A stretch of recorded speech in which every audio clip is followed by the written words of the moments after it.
Did you know that over the first half of the NFL season, the Patriots had the 10th lowest blitz rate? You wouldn't have guessed that if you just tuned in and watched them in the playoffs. Because in the playoffs, the Patriots have been downright nasty with aggression, led by a high blitz rate. They raised their blitz rate from 22% over the first half of the season to 32% over the back half of the season to 41% in the postseason, which is the #1 highest rate in the NFL. Along with that high blitz rate has come the #1 pressure rate at 50% and the #1 quarterback hit rate at 22%. Now, the best way to avoid having to deal with this pass rush is to run the football. But as I discussed in another video, that's easier said than done against the Patriots' #1 ranked run defense. How Sam Darnold handles the blitz and the pressure that New England is looking to bring surely will go a long way to determining the outcome of this game,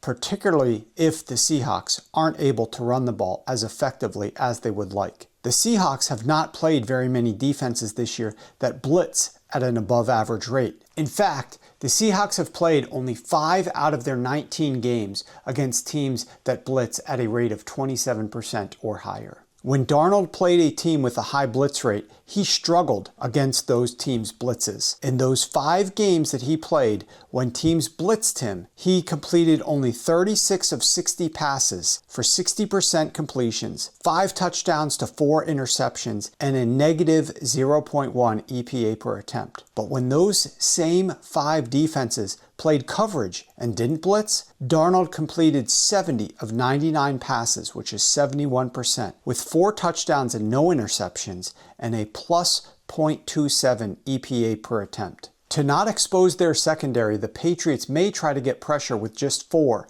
but if that doesn't work, they'll certainly go right back to blitzing in order to get pressure on Darnold. After all, Sam Darnold has some of the largest splits in the NFL with and without pressure of any quarterback. Out of 36 qualifying quarterbacks this year, when kept clean, Sam Darnold's 9.4 yards per attempt ranks #1 best in the NFL. His plus 0.32 EPA per attempt ranks #7. But when pressured, his yards per attempt drops all the way down to 6.5, and his EPA per attempt drops from plus 0.32 to negative 0.40. This while his interception rate triples from 1.8% all the way up to 5.6%, which ranks #31 out of 36 quarterbacks.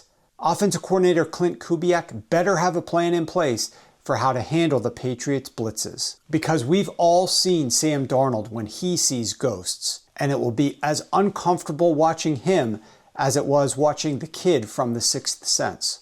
The Patriots' strong run defense and elite pressure unit literally won them playoff games and got them to this point where they are competing for a Super Bowl. With Sam Darnold's predisposition to struggling under pressure, it will be fascinating to watch how this critical matchup plays out in the Super Bowl. To read more about what I think happens when Sam Darnold goes up against the pass rush of the New England Patriots, check out my full article over at sharpfootballanalysis.com along with all of our other Super Bowl content.